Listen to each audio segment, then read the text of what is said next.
you? Hi, how are you? Lovely to see you. You have to excuse the chaotic channel swim apocalypse of kit that's going on everywhere. This looks tidy to me. I haven't quite sorted it out. Don't worry, it continues through here too.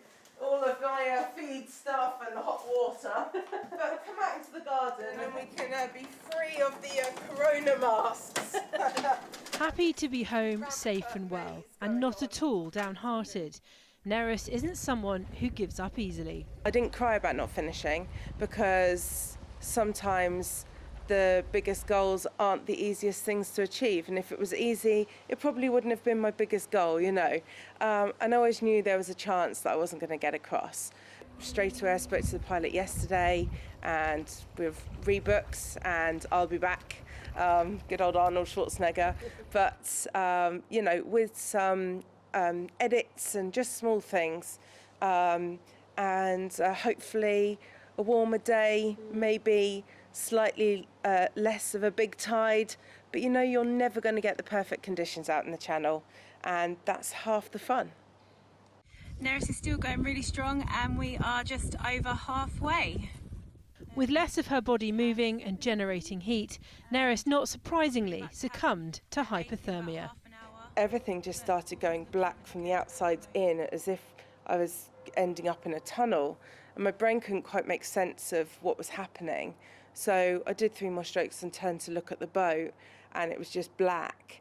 It was very evident that I was obviously extremely cold. My legs had actually gone kind of black, purple and white. And when they took my temperature, it was below 32 degrees. Normal body temperatures are kind of 36.5,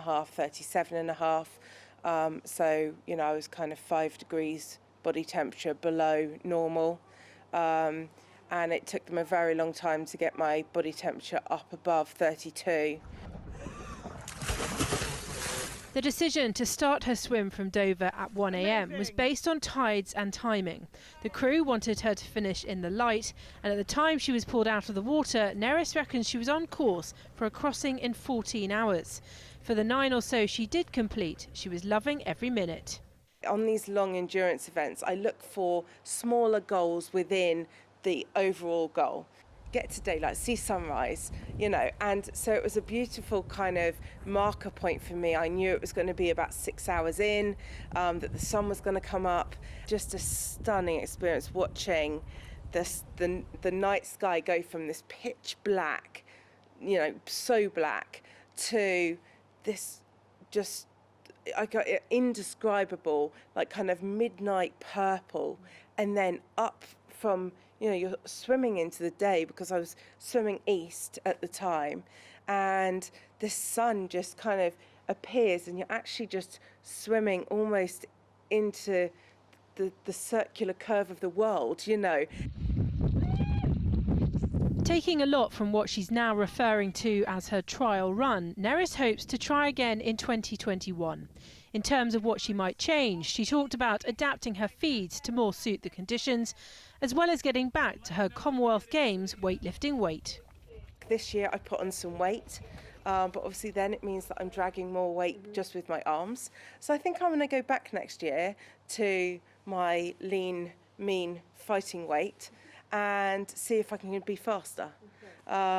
So yeah, it's not a very politically correct saying probably, but to swim the channel you either need to be fast, fat, or fat and fast. You know, so, and that's not actually technically true. There's some very, very slim, petite people that have swum the channel and absolutely ninjaed it, but that's kind of the joke that gets said. Through several endurance events, Neris has already raised over £5,000 for Blesma, the charity she credits with saving her life. And she says the fundraising will stay open until she can once again brave the waves of the English Channel.